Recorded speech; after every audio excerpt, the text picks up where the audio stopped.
आज मेरे पास अमुक अव्यवस्था है, कल ऐसा हो सकता है कि तुम भारी से भारी सृष्टि की व्यवस्था करने वाले बन जाओ।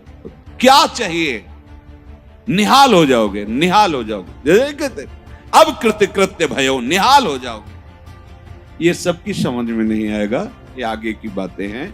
हमें तो लगता है कि सबको सत्संग सुनना चाहिए, भगवत प्राप्ति के लिए ही नहीं, समाज में जीने के लिए भी सत्संग की आवश्यकता है।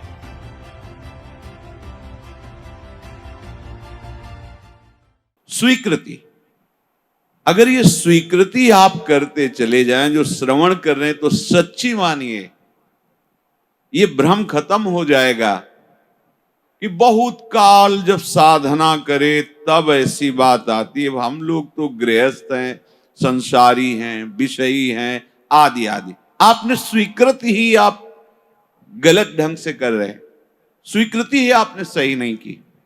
हम गृहस्थ हैं, हम अमुक हैं, हम सब देह भाव की स्वीकृति। प्रभु कह रहे हैं ममैवांशो, तू मेरा अंश है, मेरा बच्चा है, मेरी आत्मा है। फिर ऐसा क्यों आप स्वीकृति नहीं कर रहे कि प्रभु मेरे हैं? सच्ची मानिए प्रभु ही अपने हैं, सच्ची मानिए प्रभु ही हमें बहुत प्यार करने वाले मित्र मिल गए, नहीं तो कोई नहीं है यहां, केवल भ्रम है। मानो प्रभु की बात को मान लो, निहाल हो जाओगे। वो इसीलिए बोल रहे हैं, इसीलिए बोल रहे हैं कि हम निहाल हो जाए, परमानंद में मगन हो जाए। प्रभु अर्जुन जी को कह रहे हैं सुख दुखे समय कृत्वा लाभा लाभो जया जयो।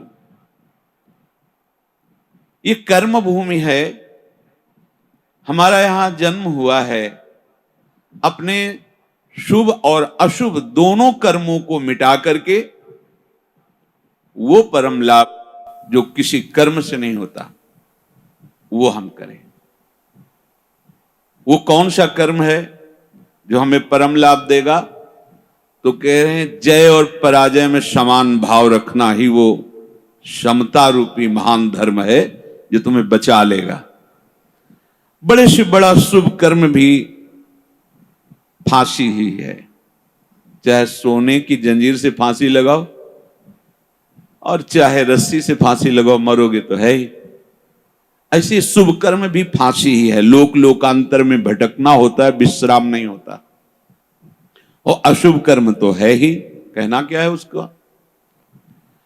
हर शरीरधारी से ये दो प्रकार की क्रियाएं होती ही हैं, कहीं ना कहीं शुभ कर्म होता है, कहीं ना कहीं अशुभ कर्म। कोई ऐसा नहीं है जो इन दोनों कर्मों से युक्त ना हो।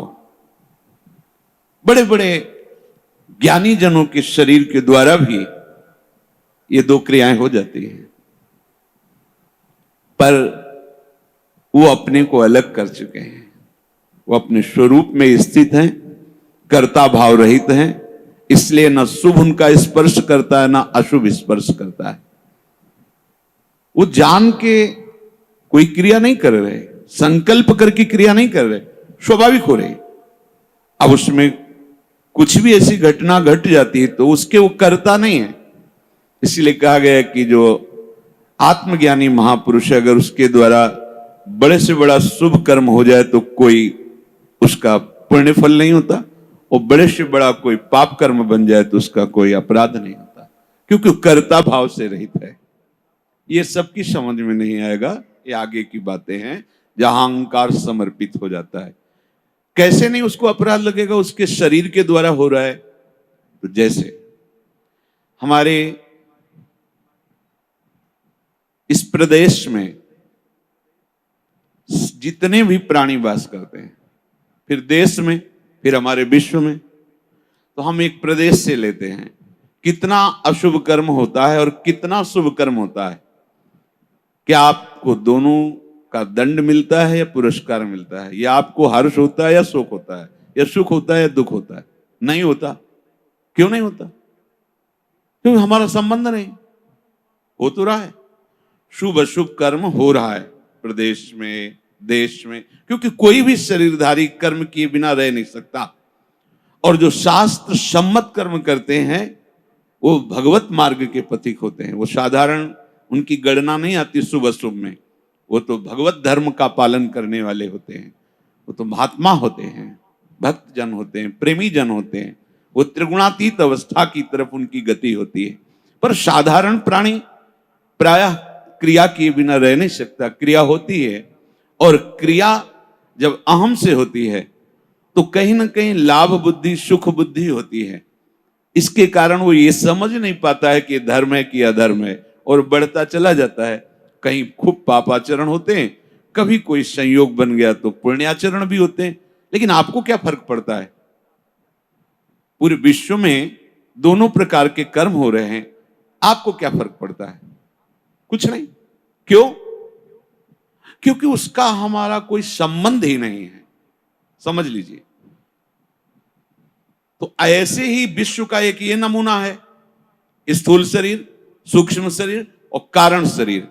जो भगवत तत्व के ज्ञाता महापुरुष जन होते हैं, बिल्कुल जैसे तुम्हारा प्रदेश के शुभ अशुभ कर्म से कोई संबंध ना होने के कारण न हर्ष है, न शोक है, न दंड है, न पुरस्कार है, ऐसे ही इस शरीर के द्वारा हुए शुभ अशुभ कर्म उसे बांध नहीं सकते।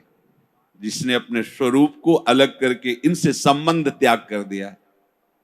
हमें हर्ष शोक दूसरे की क्रियाओं से इसलिए नहीं होता कि हमारा संबंध नहीं। ठीक ऐसे इस शरीर से जब ज्ञान प्राप्त हो जाता है, बिल्कुल जैसे भगवान ने कहा कि पुराना वस्त्र त्याग कर नए वस्त्र को धारण करते। सांप ने केचुल छोड़ दी, कोई संबंध नहीं। पुराना वस्त्र फेंक दिया, उसे कोई जला दे, कोई कुछ करे, कोई संबंध नहीं। वो उत्तम जगह में रखा जाए या अधम जगह में, कोई संपर्क नहीं रहता। ये देहाभिमान होने के कारण, देह भाव होने के कारण हमें अपने कर्मों का भोग भोगना पड़ता है।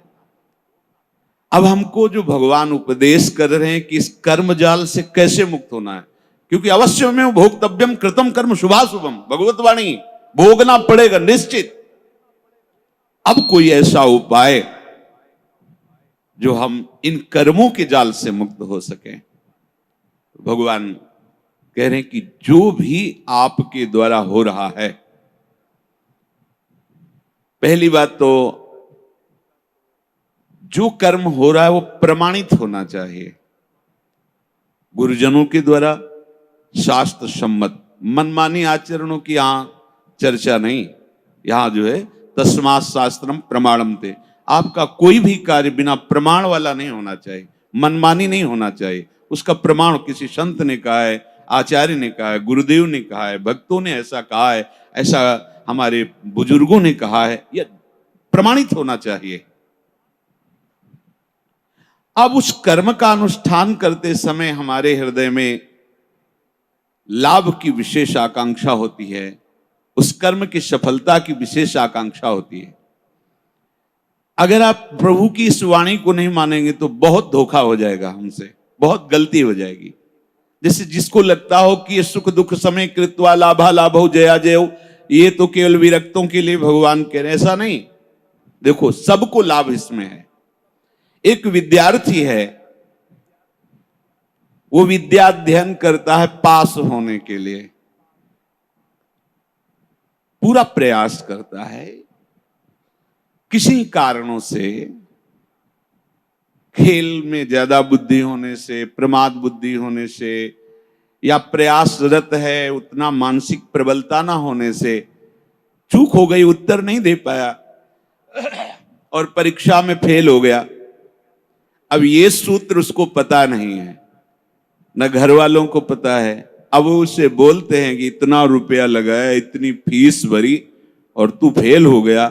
मानसिक उसके ऊपर दबाव डालते हैं।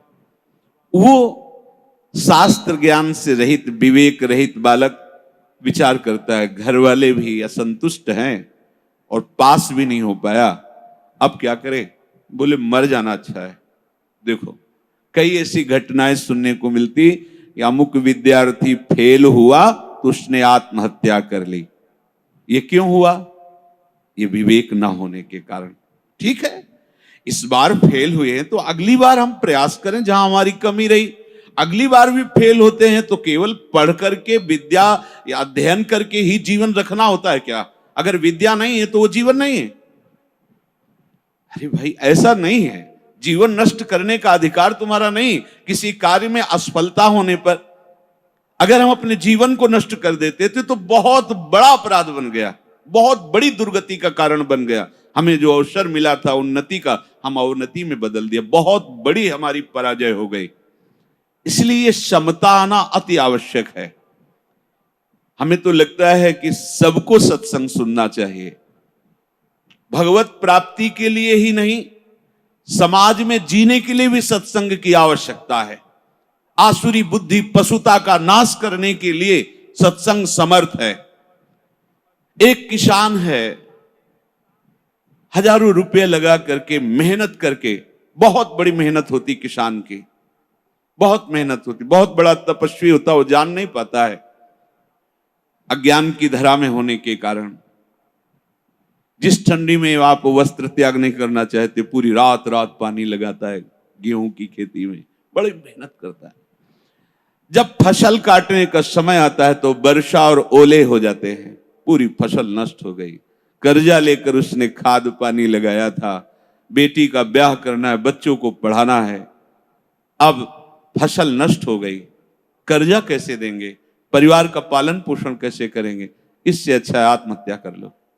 कई ऐसी घटनाएं, हम जिस कार्य में चलते हैं असफलता मिलती है तो हमको एक ही उपाय दिखाई देता है कि हम अपने को नष्ट कर लें। भारी मूर्खता। ये जो प्रभु उपदेश कर रहे हैं, सबके मंगल के लिए उपदेश कर रहे हैं। छोटी छोटी बातें व्यवहार की। हमारा ब्याह हुआ, हमारी भावना में जो पत्नी थी वैसी नहीं मिली। अब हम जो सफलता चाहते थे इस क्रिया में, उस सफलता ने, अब द्वेष शुरू, विषमता आ गई। कैसे कैसे पापाचरण होने लगते हैं, कैसे कैसे पीछे कितनी ऐसी घटनाएं सुनने को मिल। राक्षसी बुद्धि। ये केवल बैरागियों के लिए, विरक्तों के लिए, संतों के लिए प्रवचन होता है, ऐसी बात नहीं। ये सत्संग ऐसी मति बना देगा कि आप समाज में रहते हुए भी बड़े आनंद पूर्वक सबको आनंद प्रदान करने वाले बन जाएंगे। ये जो जय और पराजय का, लाभ और हानि का, सुख और दुख का हमारे ऊपर प्रभाव पड़ता है, जब तक हम नाम जप करके अपनी बुद्धि को पवित्र करके समता में नहीं लाएंगे, तब तक बात बनने वाली नहीं। जगह जगह आप देखो, जगह जगह जहां कोई हारता है तहां वो निराशा अपने ऊपर ले आता है। हारना जीत का एक संकेत है। ऐसा मत समझो कि हारना पतन का संकेत है, नहीं। जो उत्साह संपन्न है, जो विवेकवान है, वो देखते हैं कि मैं कहां से हारा, कौन सा वो बिंदु है जहां मैंने चूक कर गया। विवेकवान तुरंत उसे संभालते हैं, आगे चलते। फिर हार होती तो फिर हमें आगे बढ़ना है, ना कि हमें शरीर नष्ट कर देना है, ना कि हमें इतना चिंतन बिगाड़ लेना कि डिप्रेशन में पहुंच जाए। हर परिस्थिति हमारे कर्म के अनुसार रची गई है। अब हमको संभालना होगा, उस कर्म के प्रवाह में बहकर हमें नष्ट नहीं होना है। इसीलिए भगवान यहाँ के ततो युद्धाय युज्यस्व। तुम अपने कर्तव्य कर्म करने के लिए कमर कस के खड़े हो, उत्साह संपन्न बनो, तुम्हें बिल्कुल पाप नहीं लगेगा। नैवम पाप मवाप्स्यसि। बस तुम एक काम कर लो, जय पराजय में समान भाव लाओ। जो आपने माना हुआ लाभ है, अगर हमारा पूर्ण नहीं हो रहा है तो हमें निराश नहीं होना। इस बार हमारा व्यापार सफल नहीं हुआ, इस बार अध्ययन हमारा ठीक नहीं हुआ, इस बार कृषि में हमें कमजोरी, अन्न की प्राप्ति नहीं हो पाई, हमारी खेती कमजोर हो गई, कुछ भी, कहीं भी, कैसे भी निराश नहीं होना। रात है तो दिन आएगा, आप धैर्य रखिए, प्रकाश होगा। अंधकार में उबिए नहीं और प्रकाश में फूलिए नहीं। अभिमान मत कीजिए, अंधकार आने वाला है। इसलिए सम, भगवान कह रहे समय कृत्वा, ये बहुत बड़ी विद्या है। अगर कोई कहे निकुंज में जाने के लिए इसकी क्या आवश्यकता है, तो कृपा प्रकरण में पढ़कर देखिए, तीसरे दोहे में, शत्रु मित्र समझानी सम, मान मान अपमान सम, दुख सुख लाभ न हानि, यह जो कृपा, वही प्रभु कह रहे सुख दुखे समय कृत्वा लाभा लाभ हो जया जय। इसको धारण कीजिए। छोटी छोटी सी अनुकूलता में बाधा पड़ने पर हम दुखी हो जाते हैं, हम विक्षिप्त होने लगते हैं, हम बहुत बड़े लाभ का त्याग कर देते। छोटी सी मनोनुकूल वृत्ति के विरोध होने पर, जबकि वो महामंगल विधान है, आपको समझ में नहीं आ रहा, आप इतने असंतुष्ट हो जाते हैं, इतने हार जाते हैं, इतने निराश हो जाते हैं कि परम लाभ का मार्ग ही छोड़ दिया। और ये जरूरी है, जरूरी है। जैसे ये उपदेश जब होते हैं तो प्रश्न भी होते हैं कि कब तक सहें, कब तक सहें? जब तक भगवत प्राप्ति नहीं हो जाती, जब तक भगवत साक्षात्कार नहीं हो जाता, तब तक आप सहो। सहत सहत बाढ़े भगति। इसका परिणाम क्या होगा? हम तो बड़ा दुख सह रहे हैं, अपमान सह रहे हैं, विषमता सह रहे हैं, इसका परिणाम क्या होगा? भगवान कह रहे बिल्कुल निश्चिंत रहो, महाभय से तुम्हारी रक्षा निश्चित यही कर लेगा। समता, किसी के आशीर्वाद की जरूरत नहीं है। ऐसा ते विहिता सांख्ये बुद्धिर्योगे त्विमां शृणु बुद्ध्या युक्तो यया पार्थ कर्म बंधम प्रहास्यसि संतुष्टायेन केनवा। ये कला सीखनी पड़ेगी, ये कला स्वीकृति करनी पड़ेगी, नहीं आप आगे परमार्थ में नहीं बढ़ पाएंगे। हर तरह से अपने को प्रसन्न रखने की चेष्टा रखो, विवेक के द्वारा, किसी वस्तु व्यक्ति स्थान के द्वारा प्रसन्न करने की नहीं, आंतरिक विवेक के द्वारा, बाह्य कोई साधन नहीं। इसके लिए कैसी भी परिस्थिति हो, यदि आपने प्रभु को स्वीकार किया है तो आप प्रसन्न रह सकते हो, क्योंकि हमारे प्रभु विद्या के समुद्र हैं, ज्ञान के समुद्र हैं, प्रेम के समुद्र हैं, ईश्वरी के। क्या चाहिए? बिना पढ़े समस्त विद्या प्रकाशित हो जाती है। ब्रह्मा जी किस स्कूल में गए थे? चारों वेद स्वतः स्फुरित हो रहे। किसके संकल्प से? भगवान के संकल्प से। समस्त सृष्टि की जितनी भी कलाएं हैं सब ब्रह्मा जी से तो प्रकट हुई हैं। कहां सीखा ब्रह्मा जी ने? प्रभु के संकल्प से। वही तुम्हारे भी हृदय में संकल्प जागृत हो जाएगा। मूकम करोति वाचालम पंगुम लंघयते गिरिम यत् कृपा तमहम वंदे परमानंद माधवम। आज मेरे पास अमुक अव्यवस्था है, कल ऐसा हो सकता है कि तुम भारी से भारी सृष्टि की व्यवस्था करने वाले बन जाओ, क्योंकि तुम्हारा स्वामी अनंत ईश्वर संपन्न है। इस बात को लेकर के वो इस समता को धारण कर सकता है। अगर इतने बड़े प्रभु का सहारा नहीं है, फिर सहेगा किससे? ये सहने की सामर्थ्य सिर्फ हरि के चरणारविंद के आश्रय से आती है, भरोसे से आती है। ठीक है, आज हमारा मन ठीक नहीं है, लेकिन जिस दिन मन चोर देखेंगे ना, उस दिन निहाल हो जाएंगे। ठीक है, आज हमारी ऐसी परिस्थिति, जिस दिन वो देखेंगे ना, हम निहाल हो जाएंगे। देखो ना, कई कई दिन केवल तुलसी दल का भोग लगता है, लेकिन ना अन्य आश्रय है, ना अन्य भरोसा है श्री सुदामा जी को, है केवल कृष्ण प्यारे का। और वो भी कुछ लेने के लिए भरोसा नहीं, केवल विशुद्ध प्यार है। तो जैसी द्वारिकापुरी वैसी सुदामापुरी खड़ी कर दी। संतोष अगर किसी को हो सकता है तो प्रभु को लेकर के होगा। ध्यान रखना, अगर प्रभु का आशा भरोसा नहीं तो आप नहीं। क्या आप पास होते चले गए और भगवत भरोसा नहीं है? माना कोई बहुत बढ़िया नौकरी मिल गई और आपके आचरण भ्रष्ट है, तो क्या आप शांत हो जाएंगे? क्या आपका हृदय शीतल रहेगा? क्या आपका मन प्रसन्न रहेगा? नहीं। नाना प्रकार की भोग सामग्रियां और सम्राट पद, दुनिया का ऐश्वर्य मिल जाए, पर हरि चरणों से संबंध नहीं है तो विश्राम नहीं मिल सकता। तब लगी कुशल न जीव कहूं, सपने हूं मन विश्राम, जब लगी भजत न राम को शोक धाम तज काम। इसलिए ये सूत्र हृदय में धारण ही करो कि तुम्हें सहना है।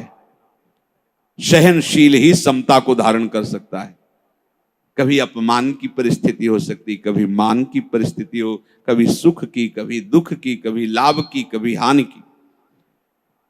अगर हमारे हृदय में भगवद आश्रय और नाम जब चल रहा है तो बड़ी से बड़ी हानि में भी आपको शोक नहीं होगा, दुख नहीं होगा। बात समझ लीजिए। अपने को पता है कि मेरे प्रभु के चरणों को महालक्ष्मी सहलाती रहती है। हमारे पास वस्त्र भी नहीं, भोजन भी नहीं, वास भी नहीं है, पर मुझे पता है मेरा मालिक कैसा है। अपार ऐश्वर्य का स्वामी है।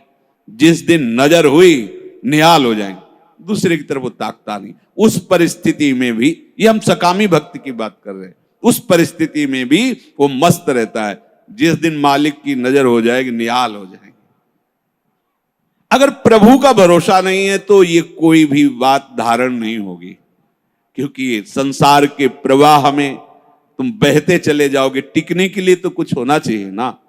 तो ये गोरे चरणारविंद ऐसे हैं हमारे आराध्य देव के कि इनका भरोसा लोगे तो निहाल हो जाओगे।